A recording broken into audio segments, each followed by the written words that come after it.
toward the end zone, but that's going to wind up incomplete. Once you get into the red zone and the safeties have less ground to cover, you'd better be quick with your delivery. Not much space to get a ball in there. Yeah, when that field shrinks with those safeties, it's almost like there's a couple extra defenders out there, right? It certainly is. They end up taking up extra space just because there's not enough space for receivers to run through. And it's complete. In the end zone, touchdown 49ers.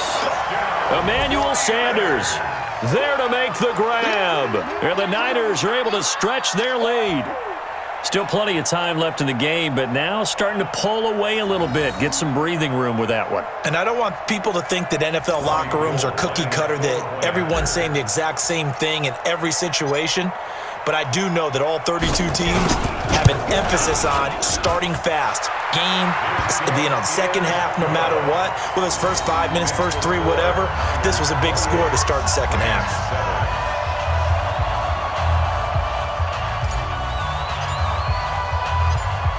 Set now to kick this one away, and off it goes.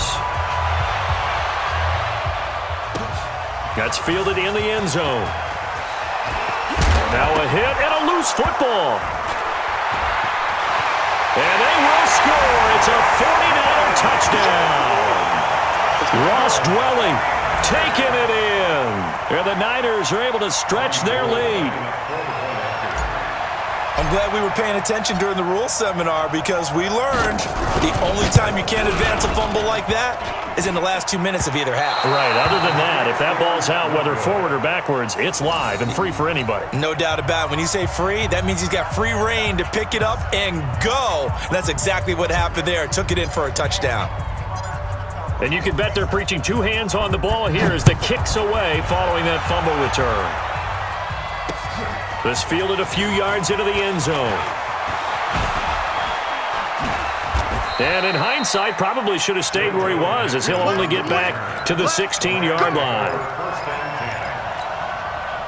Set to begin their next drive, the Rams offense at the line. They trail offense, first time to touch the ball in quarter 3, and we'll see what they can do. And I can't wait to see what they have planned because some teams script to start a half.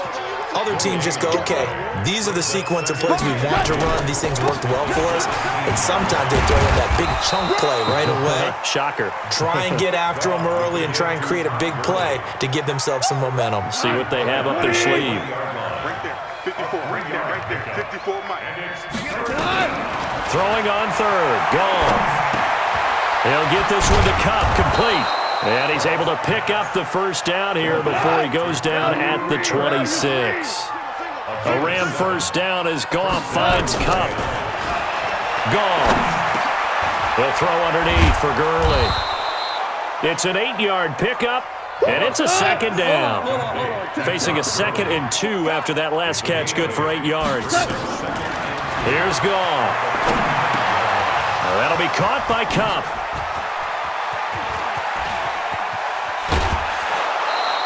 The big gainer there on the catch and run, 37 yards. It's not a surprise when you read scouting reports and watch tape because you know he's a heck of a player. But he is so difficult to get down in the open field. They just want to get him the ball and let him do his thing. And he'll get into the end zone. Touchdown, Rams. Robert Woods, 28 yards. And the Rams are able to cut into this lead. And that score there makes this a much more manageable deficit. Agreed, because before that touchdown, this looked like this was about over. Instead, they've got hope. They're back in the game. They feel better about themselves, and now they have a chance to make some more plays. This fielded a few yards into the end zone. And he'll take this up past the 20 and down at the 22-yard line.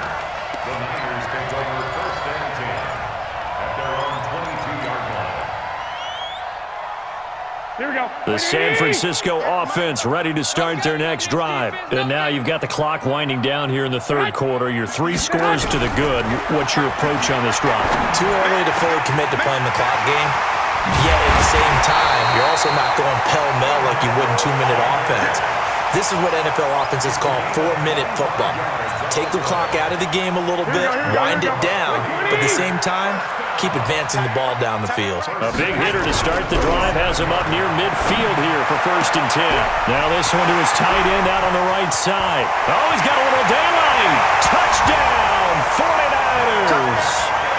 3 touchdown passes now for Jimmy Garoppolo. And the Niners are able to stretch their lead.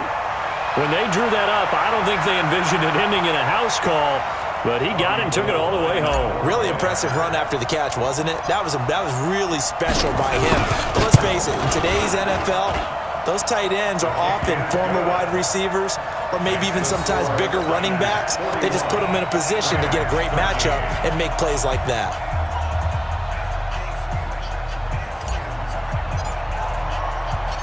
Out is the kickoff unit as they run up and send this one away. That'll be taken in the end zone. And no run back here. This will be a touchback, and it comes out to the 25-yard line. Set to begin their next drive, the Rams offense at the line. They are right now just ice cold. I mean, they have struggled big time in this game, and they're getting blown out. How do they adjust? So tough because we always talk about it being a team game, and you need all 11 working well together. But every now and then, partner, you need that one guy who can make a play against all odds that maybe can ignite things. And I think that's what they're looking for right now. Yeah, you talk about going to your playmakers. They probably need to do it. Find someone that you're used to touching the football that makes big plays and give them that opportunity to maybe wake up everyone else. Now a quick throw as that's complete on the hitch route. And from the 25, they work this to the 29, a gain of 4.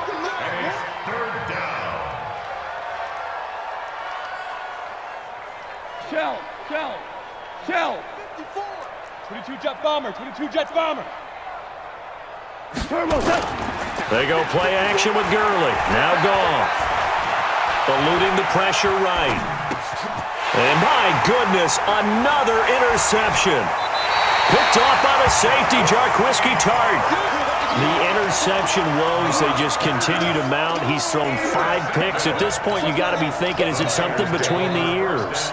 I think a confidence hit does occur once you start getting those numbers up there a little bit. But as you and I both know, it's not always just one guy's fault. Maybe somebody ran a wrong pattern. Maybe some balls were tipped. It could be so many different things. Bottom line, though, it comes back to the guy throwing them. Now a nice play defensively on 1st down as this is knocked away and incomplete. From the 34, they'll come to the line on 2nd and 10. Check 11.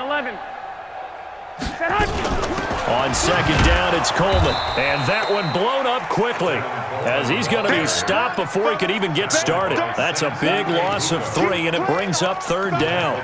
Brandon, it's clearly a running situation when you're up in the 4th quarter. They're going to have to stack the box and make it difficult for them to move the ball. Made it very difficult right there. Now they need to repeat that effort. Yeah, bring 7, 8, 9, whatever it's going to take to slow them down. On 3rd and long, it's Garoppolo. Got him in. He finds Sanders. And they move this all the way down to the 9. They're able to convert on 3rd down, and that sets up a 1st and goal. When you have someone throwing it that well, that confidently, you don't have to call the game in fear at all, do you? You just go ahead and play. Yep, confidence with a lead to throw it here in the 4th, and boom, he's on the money. Yeah, you don't have to tuck your head in and go like turtle at this point. You can just go ahead and play. Looking to throw, Garoppolo.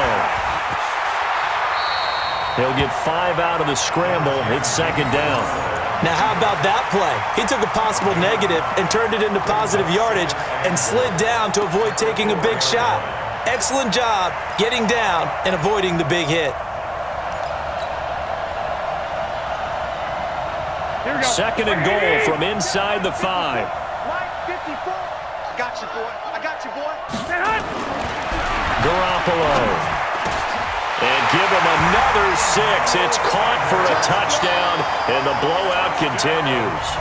There's no doubt in my mind. And do you hear that? Do you hear the... It's not scales, right? I don't hear scales. Do I actually hear a tune being warbled? I think the fat lady's humming. Yeah, she's doing more than humming. She's belting it out right now. She's going. She's full bore. Yeah, this thing is flat out finished. Gold with the extra point, and the lead will swell by one more.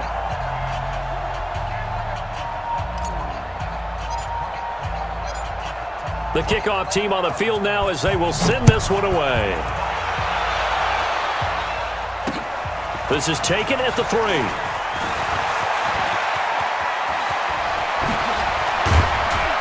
And that should give his guys a spark. He's up all the way to the 44-yard line.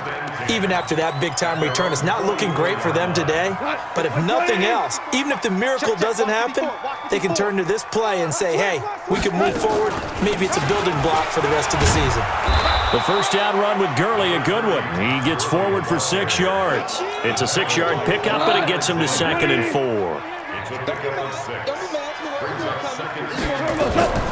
On the draw, Goff gives to Gurley. And tackled down after a gain of 3. Leaves him with 1 yard to go on 3rd down. So it's Rams football here as we get you reset. And let's see what they've come up with offensively after having time to talk it over. Now it's Gurley. And he will have first down yardage as he's brought down at the 41. At this stage of the game, the run-pass numbers are a little bit out of whack because most of their yardage has come through the air. But in a sense, that just sets things up for big runs like that because the defense might be a little bit off balance. And the Niners get there and bring him down. DeForest Buckner with a sack, the former number 7 overall pick. That huge loss on the sack makes this job much more difficult. It's now 2nd down and 22 yards to go.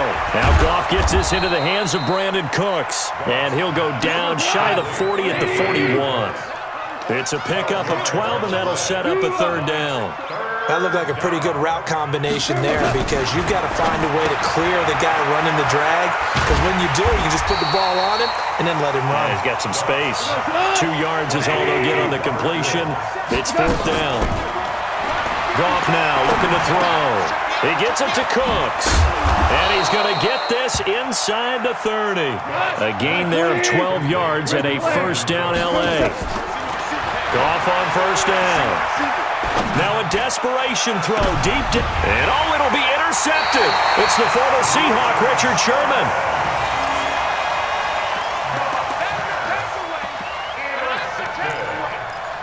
The Niners take over 1st and 10 at their own 20-yard line. Here we go, The 49er offense set to get this drive underway. And this game comfortably in hand. The scoreboard speaks for itself, but you still got your starting quarterback out there. When do you go to the backup, let him get some time? And that's one of the great questions in the NFL, Brandon, because I'm just going to tell you, in the 2015 season, I commentated on 3 games in a row that were blowouts. And in none of them did the starting quarterback ever come out of the game for the team that had a big lead. And in each instance, I asked the coaches later on, why didn't you do that? And they all looked at me and said, just don't really do that in the NFL. You know, these guys play, and we just play them all the way through. Now, in certain situations, they will take them out, but for the most part, they're not as worried and concerned about getting them out of the game, and that's always puzzled me a little bit. So that'll do it for us. For my partner, Charles Davis, and all the hard-working men and women on our crew, I'm Brandon Gaudin. You've been watching the NFL right here on EA Sports.